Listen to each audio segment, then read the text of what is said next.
Okay. Hi, everybody. Hello. Happy day. Happy day. So, welcome, everyone. Please drop your name and the state that you're from in the chat while you're tuning in. And if you have any questions for our panelists, we'll answer those at the end of this webinar session, live, whatever you want to call it. So, I'm Dee Connor. I'm your moderator for today. And I am a Black woman who has been living with HIV for 28 years. Today, we're joined by an amazing, incredible panelist, Robert Suttle, uh, Leisha McKinley Beach, and my very good friend and colleague, DeAndre Moore. They're going to introduce themselves shortly, but first, I want to set the stage just a little bit and talk about people living with HIV who stay in care and adhere to their medication, and they can no longer transmit HIV to their partners. And we call this U equals U, undetectable, untransmittable. It's grounded in decades of research, providing people living with HIV who maintain an undetectable viral load through medication. And we say that they have zero risk because they do have zero risk of transmitting HIV to their sexual partners. So, despite the groundbreaking findings of U equals U, there's been a decline in the momentum of U equals U. This decline highlights the urgency of re-engaging communities, addressing stigma, disparities, and ensuring everyone benefits from the life-changing message. So today, we're going to have a discussion on U equals U in the U.S., and we're going to talk about PrEP because both of those are prevention. So I'm going to go ahead and introduce our panelists. Robert, can you introduce yourself a little bit? Give us like 1 minute. Yes, it's good to be here today. Robert Suttle, he, him, based in New York City. I currently work as a consultant, advocacy consultant to organizations, as well as the thought leader addressing critical issues like HIV criminalization, equity, social justice. And so I'm happy to be a part of this panel today of people that I admire. And so, yes, happy to be here. Glad to have you. Leisha? Sure. So I'm Leisha McKinley Beach, founder of the Black Public Health Academy, and really excited to spend this time with my brothers and Dee, my sister, and just have a family conversation. A family conversation. DeAndre? Same. My name is DeAndre Moore. Longtime advocate for U equals U, as well as PrEP. Um, uh, Currently serving as a community engagement consultant to various organizations. Just happy to be here. Thank you. I'm glad to have you. I'm glad to have all of you. So we're going to get started. This is for all of you. The question is for all of you. What do you think can be done to improve how we reach people living with HIV in the U.S., to improve how we reach them as far as U equals U? And we'll start with Leisha. I knew you were going to do that. Oh, let me just say, and for those who are listening to us, I have gotten permission from the family to just be me, and so that's just how I'm gonna show up. Right? Show up. Is me. When I think about U equals U, I think about first what an amazing advancement in HIV care. Thank you. Right? That we were not at a position in the 80s, the 90s, early 2000s having a conversation about individuals who have been diagnosed with HIV being in a place where when I am able to center myself and have the support around me, both with mental and family and medical support, that I may be in a place to achieve viral suppression and not transmit HIV through sexual activity. Are you kidding me? Right. So many who went on before could only dream that we would get to this moment. And so, as a part of Black history, I just want to uplift that first, Thank you. right? Um, and so I believe in the science. I believe in what it has done for the movement. Um, but I also want to acknowledge that this is a place where the messenger is critical. The messenger is critical. And I Absolutely. wanted to set this tone with family. And DeAndre just heard me say this, that there are some messages that might impact me and my overall health in an extraordinary way. But depending on who it comes from, I may take a Mm, deaf ear to it. Like, absolutely. what's your motive? Why you telling me this? What you know about that I don't know about, that how is this gonna help me? You know, but I hear Robert in that very common way that Robert reminds me of like the old school Baptist preachers. They real calm. You just trust them. You don't even know why you trust them. You Right. just trust them. I trust Robert. And if Robert was to tell me, DeAndre heard me say this, that you take the purple pill and you do 3 praise dances and you're going to be your ideal body weight. Right. I'm trying it. I ain't seen the science yet. I don't know, but I trust him. And we're in a time right now, D, where that messenger, that trusted person is so critical. Mm, And so when we start talking about you equals you, I'm putting the question back on the group. Who are those messengers? I know the science. I know the science. And makes I'm sense. 10 toes in, believe in it. But who are the messengers that are giving the message that make me trust it? Thank you. Thank you for that. Thank you for being so transparent and honest. Thank you. So we're gonna go ahead and Robert, go ahead and answer the same question.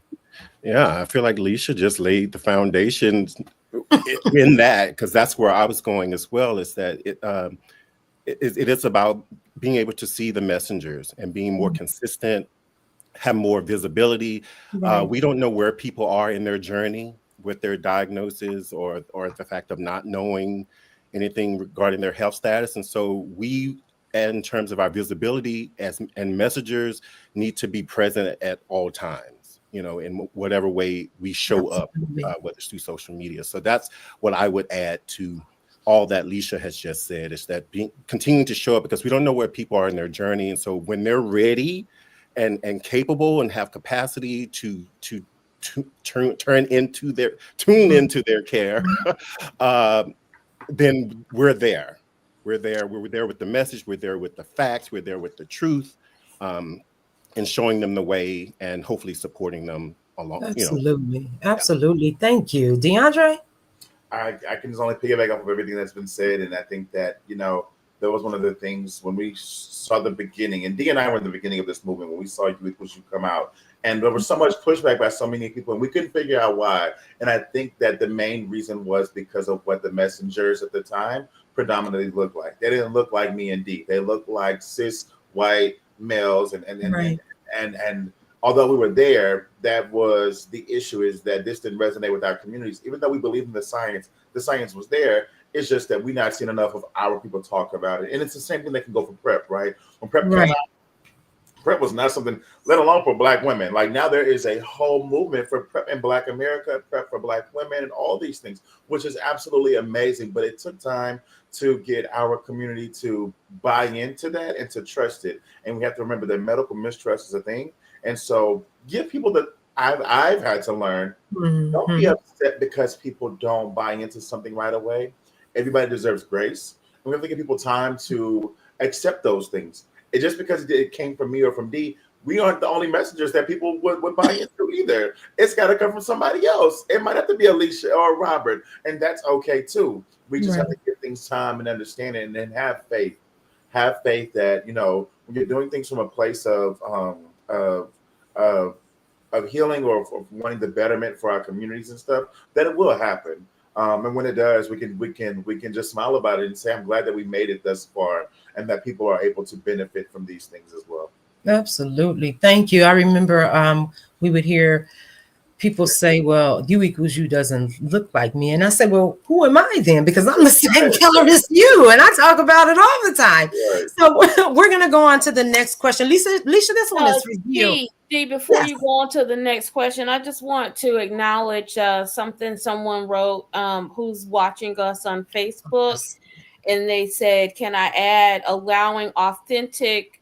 Oh, it's right there. Allowing authentic space for the messenger to be effective in how they deliver the message, right? Because I can go to the little training of the trainers or the ambassador program, but when I get back to where I live, right, how I translate that information to be effective, you're gonna have to show me some grace. It just don't come out the way that your little 20-page manual would.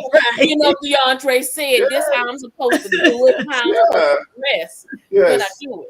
Yes. And just to that point, I think oftentimes, some of my best advocacy with my messages didn't come from when I had on a suit or I was on a stage. It came from me sitting at a bar at 12 o'clock midnight in a gay club talking to somebody who wanted to share their status. And I could talk to them about you equals you or their partner about prayer. And it was not the same conversation. And I say that too. At the line at the store, it doesn't matter where you're at. It was effective. It was more effective then than it was being polished. Yes. Thank you for that, Darius. Yes. Yeah. Okay, Leisha, as a leading voice in public health, you've worked tirelessly to promote prevention measures like PrEP for people who are HIV negative. How do you see U equals U as a prevention tool for people with HIV, living with HIV? And why do you think this message isn't reaching the communities that need it? But I also have another question for you after that. I also want to say, how do we address why do you feel PrEP isn't reaching Black women? Because I just found out here in Texas that there is no data. There's no data on PrEP. So I'm going to respond, but I actually want to dedicate this response to somebody I think I know is watching us. Our brother Malcolm Reed. Malcolm pulls my coattail every now and then, and my response is going to be something he recently pulled my coattail on. So, Malcolm, if you were watching us, just kind of let us know, make a comment. But when we talk about HIV prevention, it is significant that we don't leave out a critical component of that prevention equation, and that is treatment is prevention. And that's the Malcolm coattail. It's like, I know you're doing the PrEP, but let's not leave out this part. So for my brother, I don't leave out that part. But every now and then, it's nice to be reminded that they go hand in hand. And I shared with Malcolm, a reporter who was trying to do something that was good, but was going about it the wrong way. So the reporter was trying to help advocate and promote for prevention, for funding for PrEP, by showing that it was more cost effective than us to have new HIV diagnoses and trying to take care of people for life with HIV medications. And I said, I can't do that. I said, because here's the problem. We don't pit one against the other. To get to the end of new HIV diagnosis, it does take people who are diagnosed, who are in treatment, to get to achieve and stay virally suppressed, right? Because that's a win. That is a win, and we have to keep uplifting that. At the same time, we don't want to continue to put new people in the position where we're creating more support to help them get to achieve and remain virally suppressed. That's where the traditional prevention models for those who are HIV negative come from. Now, in that messaging, it's important about not what you're doing for the community, but how this benefits you. Can I center you? You know, can we talk about the life expectancy and the quality of life for you? I don't know why. And this is why I was so excited about, being here today and my role as ally, right?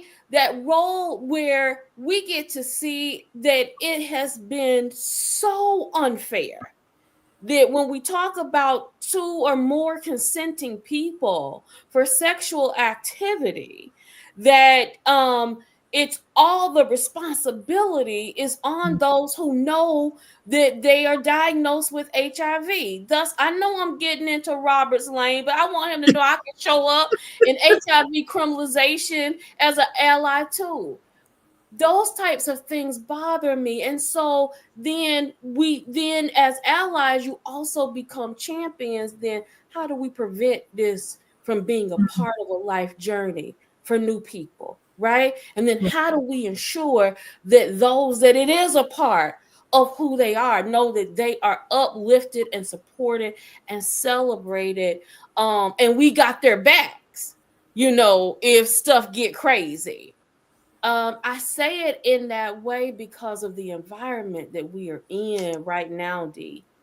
And that it just becomes so important that we are using a message, not a prevention message, not a care and treatment message, but we are using a message that is centering and uplifting Black people. I am not moving to the term marginalized. I'm not moving to the term those impacted the most. I am Black. I'm going to be Black during this administration. I'm going to be Black after this administration. And we still going to be fighting for our community. Woo! I don't know where that came from. Y'all know I don't speak like that, but I'm just feeling the need to just let people know, don't get discouraged, right? But ensure that we're not leaving anybody behind in our community. I'm done. I'm done for the rest of the Thank day. you. I'm done. Thank you. Okay, Robert, as the co-founder of Cero Project, you've been at the forefront of combating HIV criminalization. We all know that. How can U equals U be leveraged as a tool to challenge outdated laws and reduce the criminalization of people living with HIV? Yeah, thank you for the question. And yeah, U equals U is definitely a game changer when it comes to battling HIV. One way is promoting public health instead of prevention. Instead of punishment, excuse me, promoting public health instead of punishment, which is where we are right now. And I, for the life of me, don't understand that.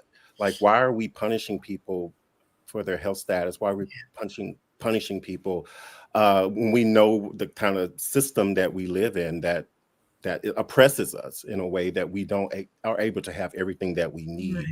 And so UCSU reinforces the need for policies that prioritize access to treatment and prevention over punishment. Other ways is that through legislative advocacy, we need laws that reflect the current science. And currently there are still states that have these HIV specific laws or HIV related laws that are not grounded in science. And so it's one thing to, promote UCSU, but we also need to take action to make sure that it is in the law and that there are parameters within the law that at least acknowledge the science. and with the hopes that these criminalization laws won't be as enforced in the way that they are. Then lastly, I would just say, I mean, there's many points, but another one is it allows for prosecutorial discretion, you know, to Mhm. really look at these cases or these situations where someone is being accused of exposing people to HIV.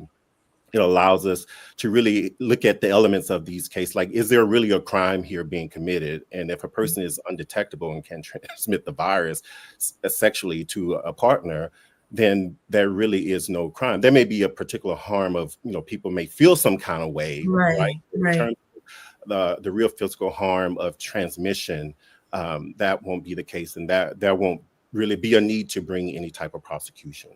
So Mm, those thank are just a few ways. But I'll also add that when it comes to legislative advocacy in our work on HIV modernization and decriminalization, we don't lead with you because because we don't want legislators to, you know, feel like, oh, well, we'll just, you know, protect people who are undetectable, but then for those that are not able to achieve a level of yeah. undetectability, we're still going to hold them, you know, accountable through the criminal law. And that's why I That say is it's kind of wrong. complex. It's very Yeah. complex. Yeah. And And so that's that thing about like not leaving our community behind. When we say Right. community, that's all of us, right? exactly, Yeah. exactly.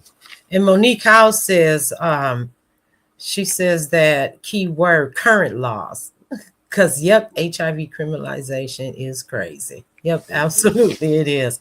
Okay, DeAndre. So, as a young Black man who received his diagnosis at such an early age, what have what would have been more helpful for you at that time?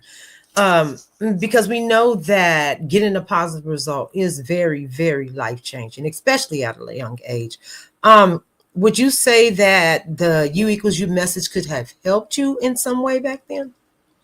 Um, I think education around sexual health and wellness in general would have helped me back Okay. then. I was diagnosed in April of 2014. Um, PrEP had been out for 2 years. I wish that had already been being taught to me as a high school senior, but that was not something that was talked about here in Texas because things might have been changed. However, I wish that my the doctor at the clinic at my university, who was this older white man, Things might have been changed. was pushing, 80 years old, Mm, had been more knowledgeable around what it meant to be undetectable. The message in the movement was still very, very new, and it was unfolding at the time. The science was unfolding at the time, but mm, having that, I'm in my opinion, would have made I think my response, my mental state, a lot better, because that set up a summer for me that was filled with coping in the worst ways possible. And I also didn't have the tools that I needed to go home and to communicate with my family what was going on. All I knew was I'm HIV positive. And mm. whatever stigma came with that at that time is what was left with them at that time. But as I started learning more about U equals U, as I started learning more about holistic health as a person, and what that meant for me, I was able to communicate that with my family, which gave them a peace of mind and also Right. gave me a peace of mind and made me want to um, share the messaging and the movement with other people and my peers. Thank you. Thank you. Thank you. Thank you, DeAndre. Again, if any of you have any question, you can go ahead and put them in the chat for the panelists. This question is for Alicia and Robert. You know, why do you feel that stigma within the Black community remains such a significant barrier to embracing U equals U and HIV? You know, what strategies can we use to address this and build trust in this message? We'll go with Robert. Oh, that's a good question, and I feel like it's been answered in many places, many ways, and so it hasn't really changed. You know, looking at this from a historical, in terms of, you know, culturally, as well as looking Mm, at it from a structural type of thing, we're still in the same place we've been, where people are based on how they've been socialized, what things influence them based on religion, you know, their religion, historically, mistrust that is there, and then looking at just structures, what the things that we're fighting against constantly, you know, racism and homophobia and right. and um, social in economic justice, like these things that we're still addressing are still things that get in the way, right? And so people, um, I feel, aren't really learning. They're not taking the time to really understand and learn about what impacts our community, what's happening to our community. And so therefore stigma continues to dwell. And as people living with HIV, we are stigmatized on all levels, you know, based on our skin color, based on our gender, based on our health status, and so on and so forth. And so I don't think that we will ever eradicate stigma. We can only do the things that we're doing in terms of I continuing agree. to educate people, and with hopes that they will come around to really empathizing and really embracing other people. And it hurts my heart because I listened to a podcast not too long ago about the election, and it just hurt my heart to hear that there are people who were tired of hearing about trans people, tired of hearing about abortion or all these other issues. And I'm like, well, these things impact us as a community, and how dare you feel like you don't have time to want to hear about it? And yet there are the collective of us that are out here fighting for all of us, you know, all our issues, things that may not be my issue right now, but it is my mother, sister, brother, cousin. And yet there are people that feel like they can just kind of set themselves apart from people who are really impacted, not realizing that we're all are impacted. So stigma just will continue to dwell until people really get outside of the things that literally hold oppress to them, and they don't even realize it, right? So Yeah, you just said something that I was going to say. You said whatever, stigma, they'll get over stigma, from whatever's oppressing them. For me, it is stigma's not going anywhere. Um, it's not. It's us, I say, putting a face to the virus, to HIV, and then helping those who are struggling realize that, hey, this is not as bad as I thought it was. So I think if we keep doing that, you always see someone new coming into the HIV community saying, I'm ready to use my voice. And they just say, we're gonna kick stigma to the curb. Leisha, same question for you. Yeah, I mean it's really not um much more that I can add than what Robert has already said. I just want to take my brother's comments and help people understand what that stigma looks like internally within black communities, Right. right? Because we face internal stigma within the community as it relates to HIV, and then we face some external stigma, and then we have even the individual Mm-hmm. stigma. And I agree that it's, not going away, but I will challenge us to think about how it gets better, Right. right? And Right. so when we think about community, you think about, and this is why media is significant in our movement. And yes, I am still advocating for those types of prevention campaigns, Right. that speak to women in particular about our intimacy, right? Because you think about, we are taught, we don't talk about sex, even when it happens, like you don't talk about that. And then what happens in this house, what stays in this house. So you definitely can't be an advocate and talking about living with HIV. Are you kidding me? What are people gonna say? Mm-hmm. What are church people gonna say? Right? How that's going to impact the kids down at the schoolhouse? Right. I must be channeling my grandmother. I just said schoolhouse. Okay. Um, but those things are real, right? Yeah. They are real in our community. They are impacting people's decisions whether to get into care and treatment or not, because Howell said, yeah, we sweep it under the rug, right? We don't Mm-hmm. talk about that. Don't do that. Don't put our business out in the street. I have colleagues who have parents that transition from complications to HIV decades ago, and their families still say, "Don't bring the shame on the family," right? So the family can never heal if our loved one is our ancestor for 2 decades, and we still so worried about Mm-hmm. what happens when people find out. Right? So that's that community stigma, and it's real. I don't want to dismiss it, but I also want to talk about ways that we begin to address it. And DeAndre and I were on another webinar, and I talked about removing that word risk as it is associated with our bodies. Right. Right. Everything about our body is beautiful. Every stretch mark, some of us got more up top and less down bottom. Some of us got more down bottom. Shout out to all the big booty girls from the South, you know. But it's beautiful. But we don't come into this world in a culture that teaches us that it is beautiful. Right. And when we engage in sexual activity, however sex shows up as pleasure for you, that should be moments of pleasure and intimacy, and not worried about disease or pregnancy, or who gonna think that this is crazy because of the way that I get pleasure from sharing my body with someone. Right.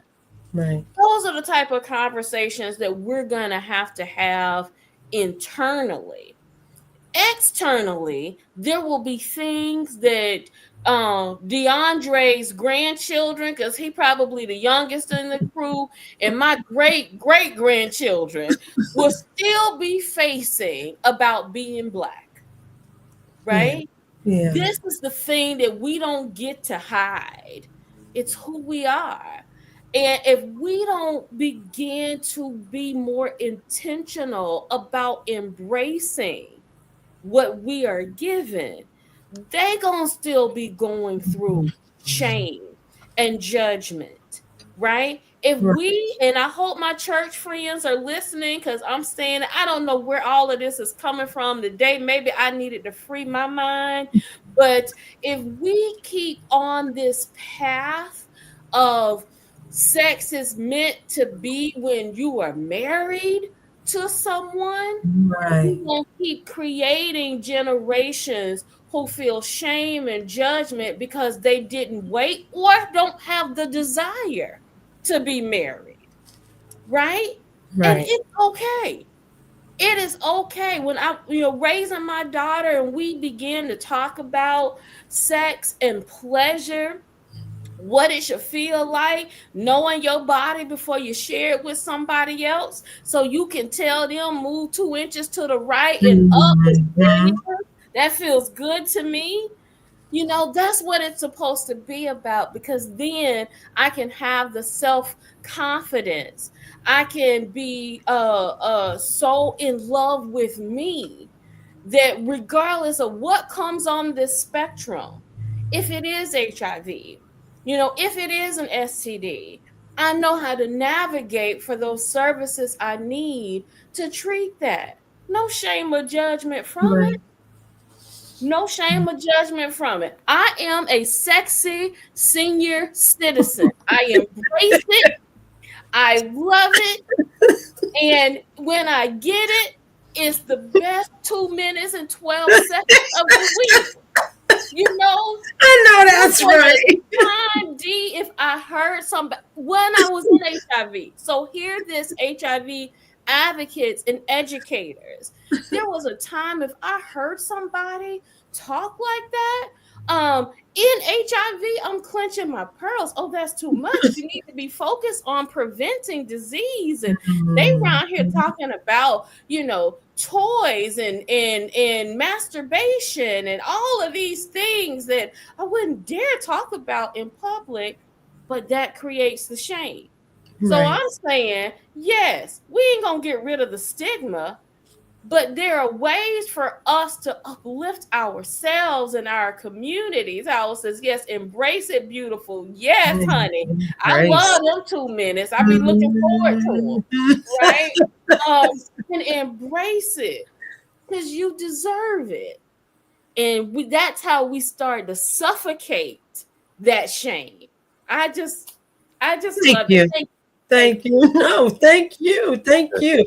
So, DeAndre, you had already answered the next question that I was going to ask you. So I'll just go ahead and say this. What is one thing you believe we can collectively take, whether as individuals, uh, organizations, or communities, to amplify U equals U and get black communities and black Americans to learn more and to get them to learn more about PrEP, because we know that this is going to benefit the black community. So those who are living with HIV and those who are negative.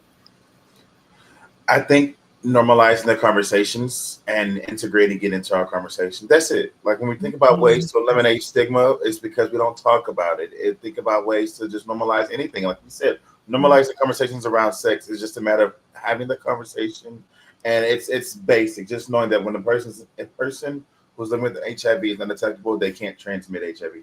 That's it. Simple. You don't even That's have to know. that's You don't have to. If you want to know the ins and outs of it, you can go down to the science. But the messaging is there for most people. That's all they need to hear. That's all they want to hear. You might have, and then what Alicia said earlier, the messenger matters. If it's the right messenger, that's all that they need to hear. Now, if right. it's not the right messenger, now you got to explain to me, why are you saying this? What's the science behind it? Where are you coming from with this? Who was that?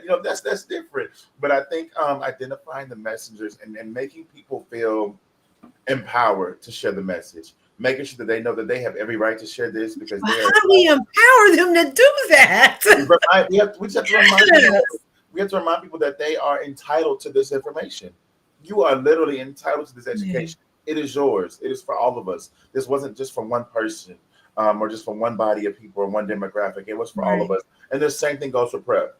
Everybody should know about it. Everybody should be able to make informed decisions about it. And if it's something that they want to consider, but they can't do that if we aren't pushing the information out there. And if this was a different administration that we were under, I Mhm. would say that there is a possibility that we would see national campaigns centered more around PrEP or around U equals U. Right.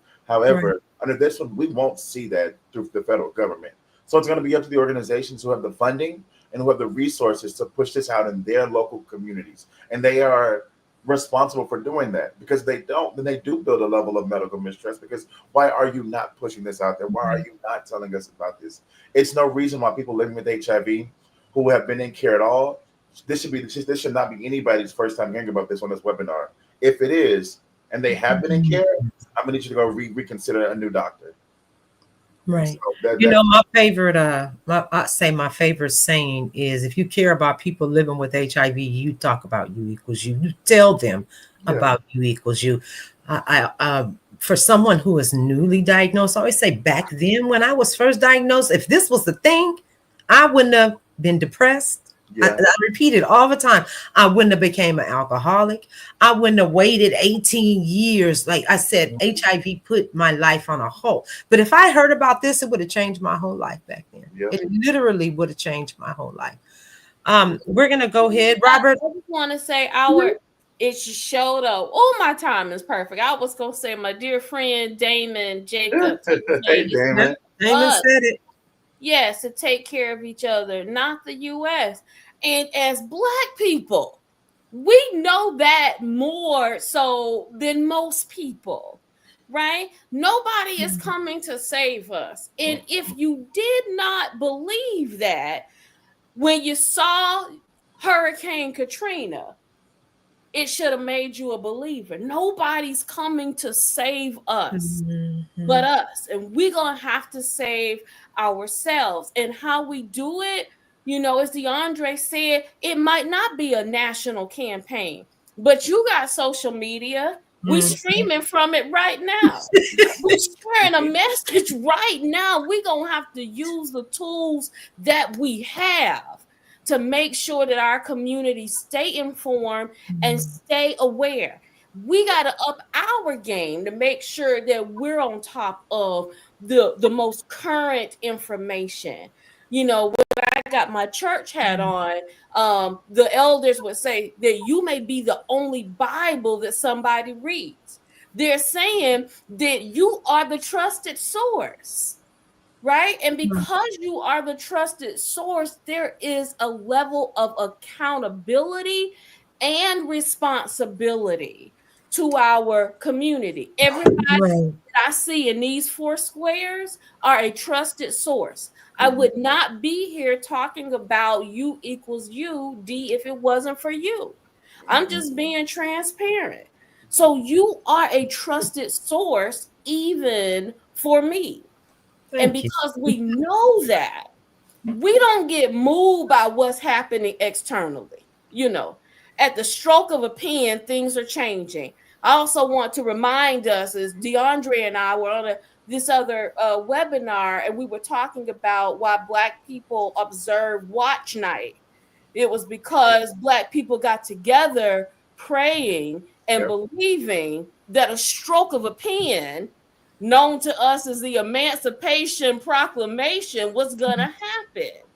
So we have seen how a president's stroke of a pen has made some great things happen, and we've seen how it has made some horrific things happen, but it didn't stop our faith, and it Right. didn't stop us from organizing, and it doesn't stop us from strategizing to make sure that everybody still has a pathway to maintain or achieve viral suppression, or to get the prevention services they need, not to hear a new HIV diagnosis. Thank you. Thank you. Robert, I'm gonna go ahead and ask you this question because you might have to tip away from here in a little bit. From a social justice perspective, how do you think U equals U intersects with the broader fight for equity and justice for Black marginalized communities living with HIV? Yeah, so you, because you is about freedom, it's about liberation. And as we talk, as address issues around housing, sexual and health, reproductive justice issues, and criminalization and what have you. And so if we're still, if our lives are impacted by those things where we find inequities, we won't be able to access or even achieve U equals U, if you will. And so U equals U is that tool that we need, just like we need housing, just like we need sexual health and reproductive justice, and how we need less criminalization or decriminalization. And so that's how I see it connects or intersects, because we we need we need all of that. And so Yeah. you deny me you because you or access or even knowing about it, then it's just like denying me housing or all the other things that I need that will prevent me from uh, contracting HIV or living in poverty and so on and so forth. So that's my simple remark to that. Okay, thank you. We're getting ready to be out of time in a little bit. Again, if you guys have any questions, go ahead and put them in the chat real quick. And I'm just going to go ahead and go with the last question I have for this amazing young man here named DeAndre Moore.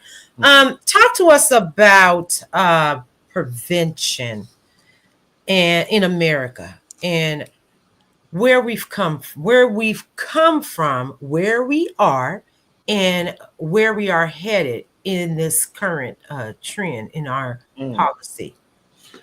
Ooh. So I think that as far as prevention goes, we made extreme strides. If we think back before PrEP, the main thing that we talked about was abstaining from sex and condom usage, which neither were working. Otherwise, we would not still continue to have saw increase in new HIV numbers and rates, especially among young people. It just didn't work, and it was not working, and that's just it.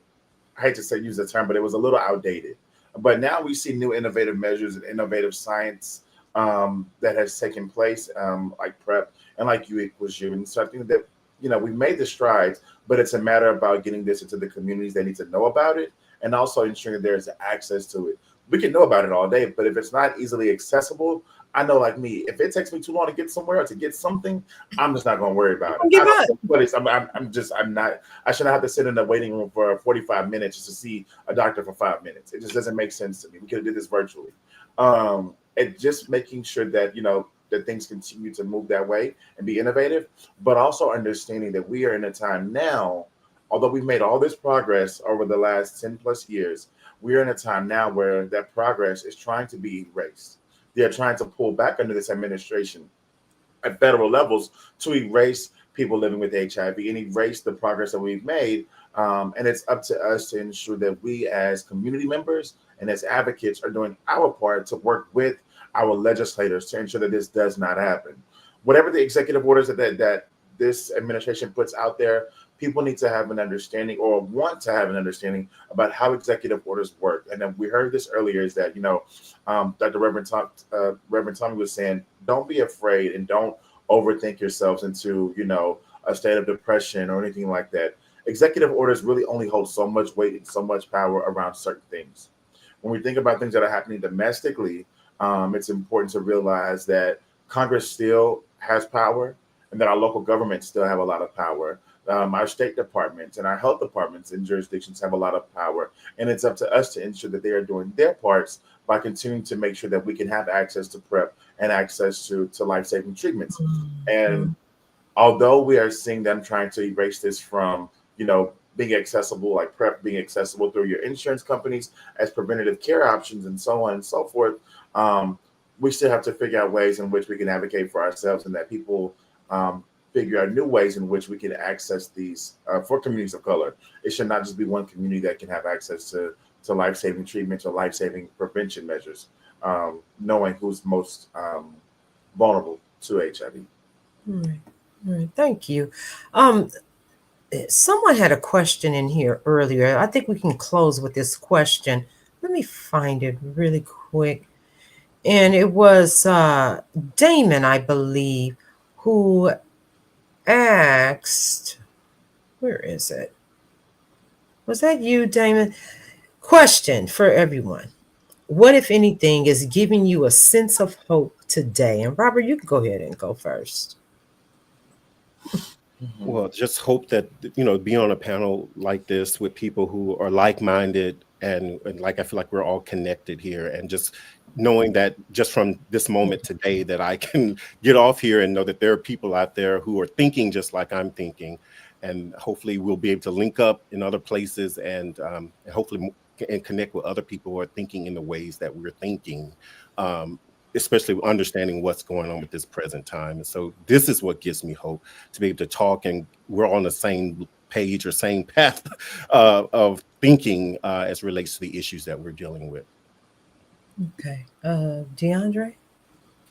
I'm gonna have to agree with Robert. Being a part of and being in these circles to have shared space with people such as you all on this panel gives me hope for tomorrow. Because there have been many days since January 20th that I have felt like I don't know what it's gonna look like. We have seen under this new administration, because of these executive orders, so many people living with HIV and so many people in this workforce are losing their jobs, are now unemployed for the first time in years. And it's become extremely hard to figure out, and I'm one of those who can attest to that, just to figure out, what is income going to look like. I've even had to go on and Dee, I've told you this. I'm thinking about a complete career change. It's hard to try to find a job, and as someone who's been doing this work forever, I am talking to the Dallas Police Department about jobs. So that's crazy for me to think about. But it's like, this is where we are. But I'm one of those people who's going to do what I got to do, and that's how I was raised as a man, to not rely on anybody for what needs to happen. If I We need to, got to figure it out. I'm a figure. I just have to. Figure it out. But being in circles and being in spaces to lean on each other and have each other here, knowing that there is still a commitment to this work from advocates and from people like you, like Leisha, and like Robert, gives me a hope that the work that we have done over the past decade or so will not go unnoticed and that it will continue. Thank you. Leisha? D, I'm just gonna say I don't even know what has happened to me today. But I got to show up with complete joy. Mm. And that joy, and someone who is watching us virtually, you can finish this for me. The joy that I have, the world didn't give it, so complete that, right? And Right. so that type of joy means that doesn't matter what's happening around us. It does matter. Let me take that back. It does matter because there's still action that we have to take. But I won't let it suffocate the joy that I have, that when I see Black people engaging with each other and loving on one another and celebrating as if that there's no outside world, right? That type, the things that I see on social media, I'm asking you all, don't stop that, right? You're getting together and you're going to brunch and we're having a good time. Gwendolyn got it. Yes, the joy I have, the world didn't give it, so the world can't take it away. The world can't take it away. We got to keep doing what we know how to do. And it's not survive. It Exactly. is not survive. It is thrive in spite of. That's what we're going to do. I'm just so excited. Thank you so much. I needed this. I didn't know I needed this today. But You thank were a you were a vessel today that so many Yeah. needed. I'm one of them too, and I'm thankful that you were used in such a way today. Yeah. Well, for me, I'm going to say just being here in this space with all of you, and me being on a stream. I haven't done this in so long. This just excites me to do this because I did podcasting for so long. So this is something that I enjoy. Community. I enjoy being with community and inspiring others and giving them hope. You know, that's me today, Damon. So thank you. All right, you guys, we're gonna go ahead and go. Thank you, Alicia, for We're gonna letting me do Thank share this you, space. young again. man. Thank you. Yes. Bye bye, everybody. Bye, guys. See you later.